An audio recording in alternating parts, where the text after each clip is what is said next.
뜻깊은 설교, 오늘은 요한계시록 19장 1절부터 20장 6절까지 말씀입니다. 복이 있도다 라는 제목으로 말씀을 나누겠습니다. 이런 질문으로 시작을 해봅니다. 여러분은 어떤 복이 있습니까? 사람마다 복이 있고 아름다움이 있다고 생각합니다. 각자가 가지는 아름다움과 복은 다르죠. 그래서 우리는 다른 사람이 가진 복과 아름다움을 부러워하기도 하고 때로는 질투하거나 시기해서 뺏으려고도 하는 그런 모습을 보기도 합니다. 그럼에도 불구하고 각 사람은 그 사람 고유의 아름다움이 있다고 믿습니다. 그리고 각자의 나름의 복이 있다고 믿습니다.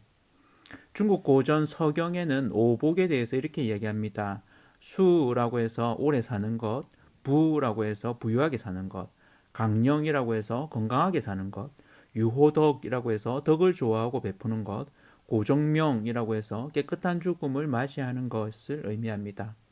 반면에 요한계시록에는 7가지 복을 말합니다. 그래서 이 7가지 복을 정리하면 이렇습니다. 첫 번째 복은 요한계시록 1장 3절에 나오는데요. 말씀을 읽고 듣고 지키는 자가 복이 있다 라고 말합니다. 두 번째 복은 요한계시록 14장 13절입니다. 주 안에서 죽는 자들은 복이 있다. 세 번째 복은 요한계시록 16장 15절이죠. 깨어있어 옷을 벗지 않고 부끄러움을 보지 않은 자는 복이 있다 라고 말합니다. 네 번째 복이 오늘 말씀에 있는 부분이고 또 7가지 복 중에 이제 가장 중심에 있는 부분입니다. 요한계시록 19장 9절인데요. 혼인잔치에 청함을 받은 자들은 복이 있다 라고 얘기합니다. 다섯 번째 복은 요한계시록 20장 6절에 첫째 부활에 참여하는 자들은 복이 있고 거룩하도다 라고 말합니다. 여섯 번째 복은 요한계시록 22장이죠. 7절에 말씀을 듣고 지키는 자는 복이 있다.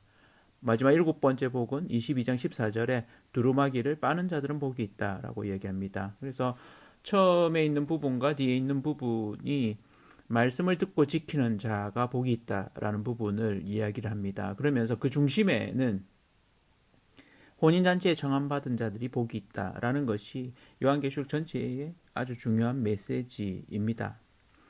복은 참으로 놀랍습니다. 말씀을 듣고 지키는 자, 복이 있죠. 이 복은 구약의 시편 1편에 나오는 복이기도 합니다. 시편 1편에 복 있는 자는 어떤 자였습니까? 말씀을 듣고 읽고 주야로 묵상하여서 그 가운데 기록된 대로 지켜 행하는 자, 복 있는 자입니다. 이 요한계시록의 복은 그러한 복이 혼인잔치에 청함받은 자들의 복이라고 이야기합니다. 그래서 요한계시록 이 7복의 중심은 그리스도의 신부로 초대받아서 그리스도의 신부로 빚어지는 것을 말합니다.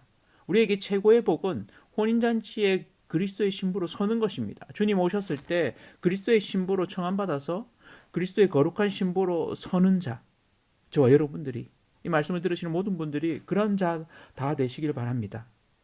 요한계시록은 시간순으로 되어 있지 않습니다. 많은 상징과 계시를 통해서 우리가 살고 있는 이 세상이 요한계시록에서 말하는 영적인 전투의 현장이라고 말하고 있습니다. 보게 만듭니다. 사도 요한이 기록하여서 당시 교회들에게 전하였던 이 편지는 예수 그리스도의 부활 이후 그리고 재림 사이에 있어질 일들을 상징적이면서도 반복되어지고 또 더 강화되어지는 영적인 현실을 드러내는 것입니다. 그런 가운데 요한계시록 16장부터 우리가 계속해서 보고 있는데 이 16장에 7 대접 심판이 다 쏟아졌습니다. 그리고 나서 클로즈업 되어서 17장, 18장 지난주 우리가 다루었죠. 큰 성 바벨론의 멸망, 큰 음녀의 멸망, 그 부분 세상의 멸망이죠. 하나님을 따르지 않는 세상, 사탄을 따르는 세상의 멸망에 대해서 다루었다면 19장, 20장, 오늘 우리가 다루고자 하는 부분입니다. 이 19장, 20장에는 두 짐승의 멸망, 그리고 사탄이라고 일컬어지는 용의 멸망을 다루고 있습니다. 그러면서 이 19장, 19장에는 어린 양의 혼인잔치를, 또 20장에는 천년 왕국을 다루고 있습니다. 이 부분을 보면서 반복되어지는 건데 그 반복되어지는 표현들이 달라지는, 그러니까 한 사건을 다루는데 여러 표현으로 표현되는 부분이 있습니다. 그것이 마지막 전투를 표현하는 부분입니다.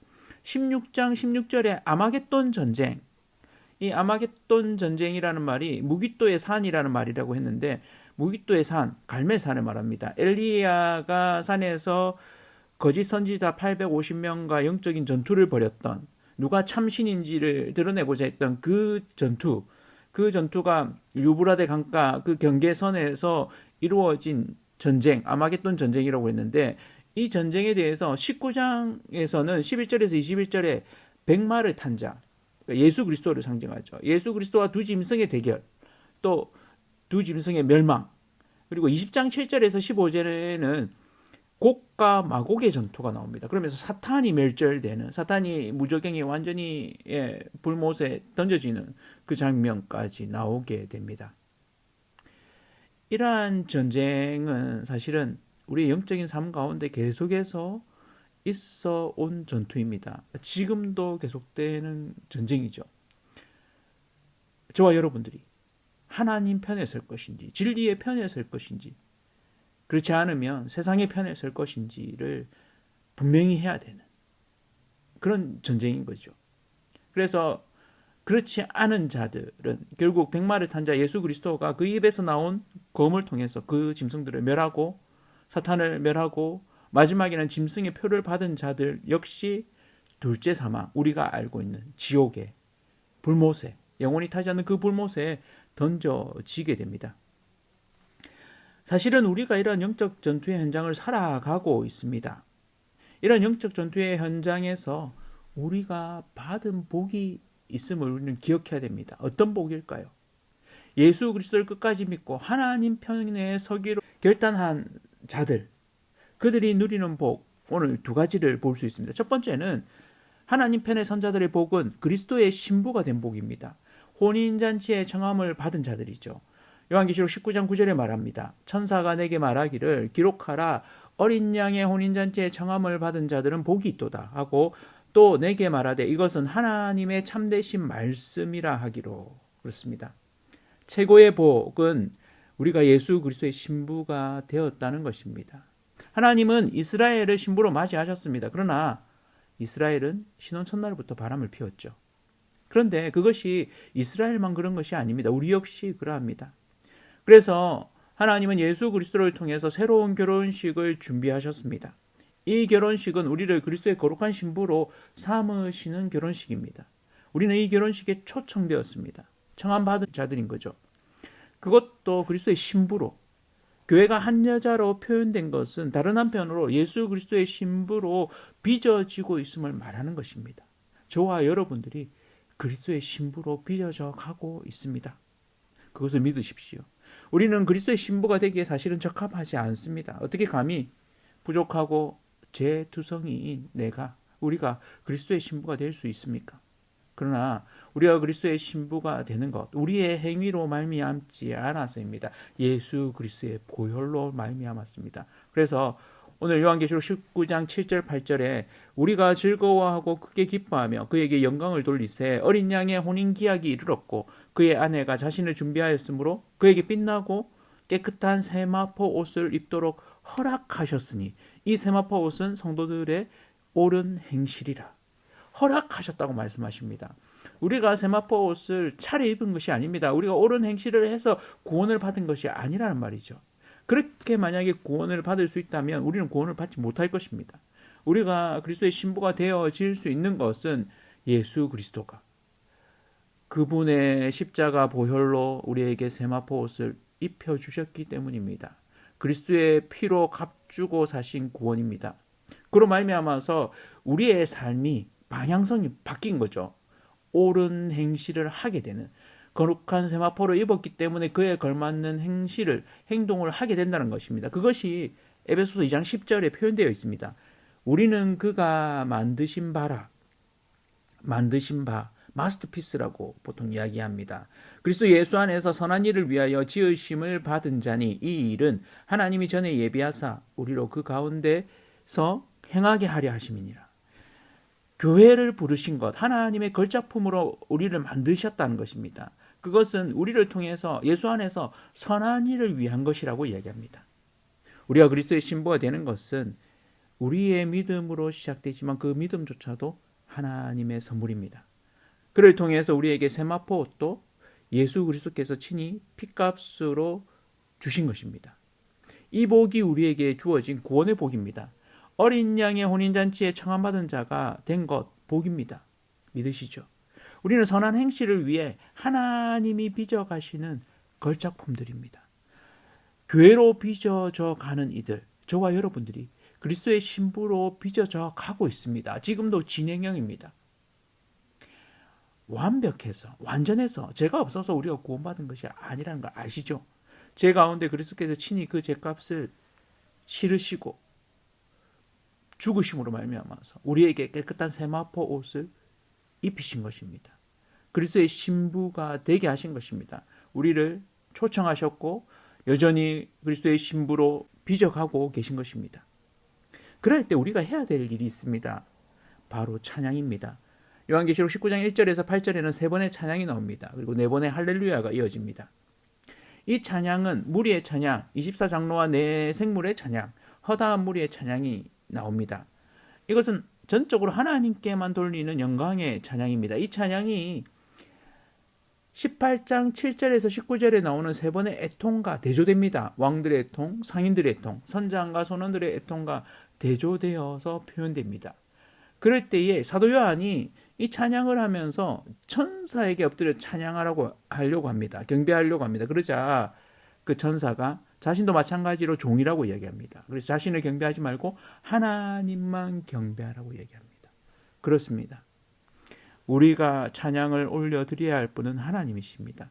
오직 하나님께만, 여태까지 이루신 그 하나님의 일하심과 지금도 나를 빚어가시는 그 하나님의 은혜에 감사하고 앞으로 이루실 하나님을 신뢰하고 찬양하는 것, 매일매일 저와 여러분들의 삶 가운데 하나님을 신뢰함으로 감사와 여전히 나를 빚어가시는 그 하나님의 은혜와 앞으로 이루실 하나님에 대한 신뢰로 찬양을 올려드리는 매일매일이 되시기를 축복합니다. 두 번째는 왕노릇하는 복입니다. 하나님 편의 선자들이 받은 복. 두 번째, 첫째 부활을 경험한 자들의 삶입니다. 옛사람은 죽고 그리스도와 함께 부활하여서 그리스도가 주인된 새 삶을 사는 자들, 그리스도와 함께 그리스도와 더불어 왕노릇하는 자이죠. 그 복이 우리에게 지금 이미 주어졌다는 것입니다. 갈라디아서 2장 20절에 이러한 복을 이미 이야기하고 있죠. 내가 그리스도와 함께 십자가에 못 박혔나니 그런즉 이제는 내가 사는 것이 아니요 오직 내 안에서 그리스도께서 사시는 것이라. 이제 내가 육체 가운데 사는 것은 나를 사랑하사 나를 위하여 자기 자신을 버리신 하나님의 아들을 믿는 믿음 안에서 사는 것이라. 아멘. 그렇습니다. 오늘 요한계시록 20장 6절에도 말합니다. 이 첫째 부활에 참여하는 자들은 복이 있고 거룩하도다. 둘째 사망이 그들을 다스리는 권세가 없고 도리어 그들이 하나님과 그리스도의 제사장이 되어 천년 동안 그리스도와 더불어 왕노릇하리라. 아멘. 둘째 사망을 받지 않은 자들. 둘째 사망은 지옥에 해당됩니다. 영원한 불못에 떨어지는 것입니다. 그 사망에 이르지 않는 것. 복입니다. 우리가 뭐 한 게 있다고? 하나님은 우리에게 요구하시는 것이 있습니다. 그것은 무엇이냐면 우리가 첫째 부활을 경험한 이후에 그리스도와 더불어 왕노릇하는 것입니다. 이것은 우리의 복이자 사명입니다. 이럴 때 하나님의 통치를 드러내는 자가 됩니다. 하나님과 그리스도의 제사장이 되어서 천년 동안 다스리게 된다는 것이죠. 제사장의 역할이 무엇입니까? 하나님과 사람 사이를 중개해 주는 자 아닙니까? 사람에게는 하나님의 뜻을 전하고 하나님께는 사람의 그 죄를 대신해서 속죄하는 그 역할들을 한 것이 제사장입니다. 이스라엘이 그 역할을 잘 못해서 하나님은 교회를 통해서 그 역할을 하도록 하셨습니다. 우리는 거룩한 제사장들입니다. 베드로는 베드로전서 2장 9절에 그렇게 표현하죠. 그러나 너희는 택하신 족속이요 왕같은 제사장들이요 거룩한 나라요 그의 소유가 된 백성이니 이는 너희를 어두운 데서 불러내어 그의 기이한 빛에 들어가게 하시니에 아름다운 덕을 선포하게 하려 하심이라. 우리의 복, 우리가 해야 하는 역할은 이 땅에서 그리스도와 함께 천년 동안 왕노릇하는 것입니다. 어떻게 왕노릇할 수 있을까요? 하나님의 통치를 드러낼 때, 하나님의 은혜를 드러낼 때, 더 많은 사람들이 하나님의 은혜를 맛보게 할 때, 그것이 우리의 역할입니다. 우리의 복을 누리는 것입니다. 이 땅에 진정으로 그리스도와 더불어 왕노릇하는 자로 살아가는 것입니다. 사랑받는 자가 사랑할 줄 압니다. 은혜를 경험한 자가 은혜를 나누게 됩니다.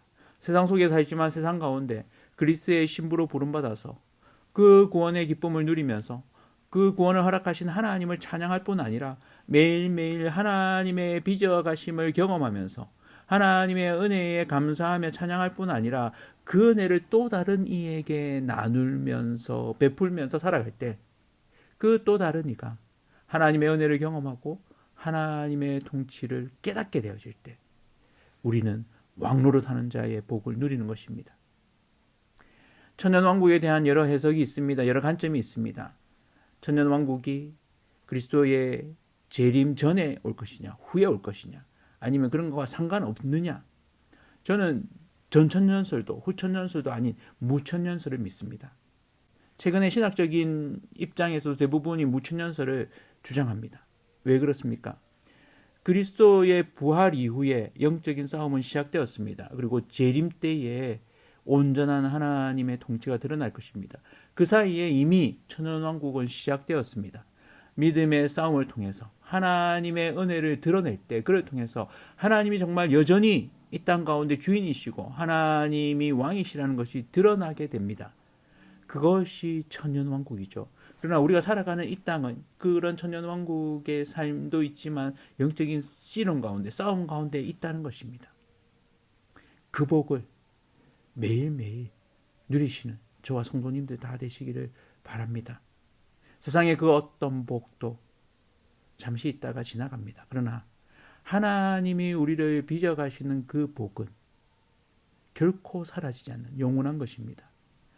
하나님의 그 놀라운 복을 매일매일 누릴 뿐만 아니라 그 복이 우리를 통해서 저와 여러분들을 통해서 또 다른 이에게 하나님의 통치를 드러내고 하나님의 은혜를 경험하게 되는 그러한 우리의 삶 되기를 바랍니다.